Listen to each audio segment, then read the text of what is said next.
let's talk about fear and your perception of self-awareness. Okay, so a lot of times people do not actually know that self-awareness has two things, the internal and the external. We just talk about self-awareness in the sense of, do you really know who you are? Do you understand your perception to life? Do you understand, what exactly your outlook in life is? And if you're not able to understand who you are, you won't be able to, understand how other people perceive or how you should be able to enjoy life, because anybody can let you into anything and you accept because you have not come to understand fully who you are or what your perception is to life. But then we do not remember the second part, which is the external self-awareness, which has to do with the overall outlook of other people's view of who you are, right?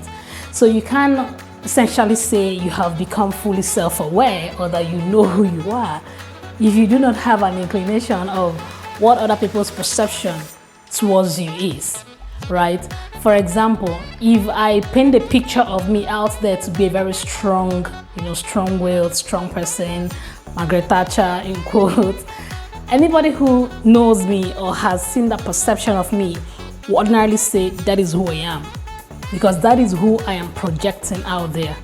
So even if people say, Ada, you are just too hard-hardened, and all, I'll be like, no, that's not me.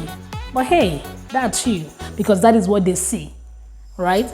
And then if you're not able to understand that people's perception and views also form of a makeup of who you are, you be living in denial. That is why most times all these personality tests are good, because you take them by yourself, you grade yourself, but sometimes allow the other people out there to tell you who they believe or who they perceive you to be.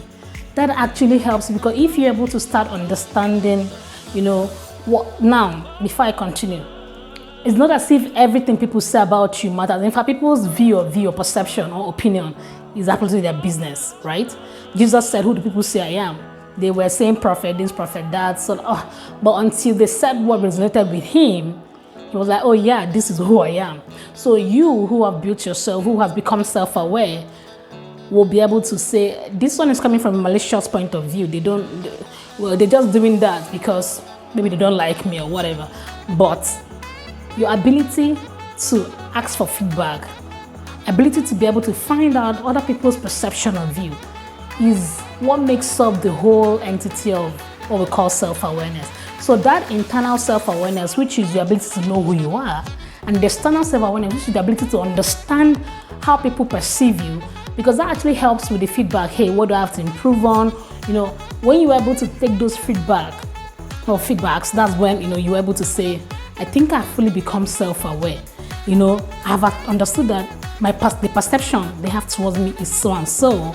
So it kind of influences how you take decisions or what you say or what you do, because this is what people perceive you to be, Now, how does this relate to fear?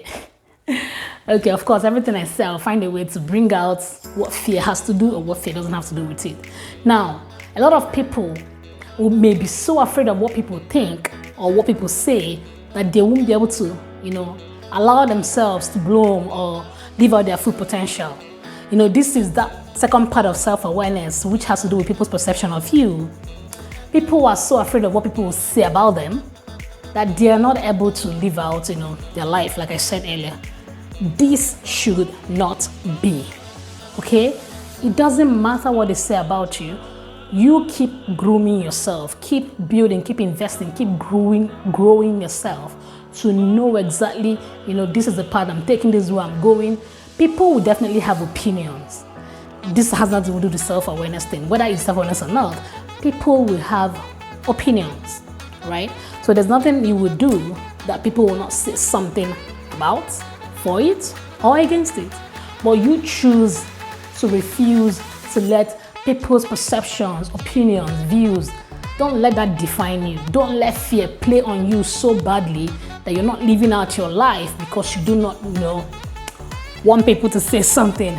They will say something. In fact, be worried when they don't say anything. All right. So that is what I want to talk about today. even though we should understand the second part of self-awareness having to do with external self-awareness, the people's perception of you, don't let that perception of other people towards who you are ruin you. Don't let fear play on you so badly that you do not want their feedback, therefore you don't want to be who you should be. Take the feedback, understand the perception, sit with it, find out what if this actually is pointing to the right place, improve on it, know what you should do to correct some impressions, but make sure that you are not living below your own standard just because of this issue of self-awareness, which has to do with the external part of what people think, perceive, or feel about you. All right, as usual, this is Adobe here. Never let fear win, okay? Bye.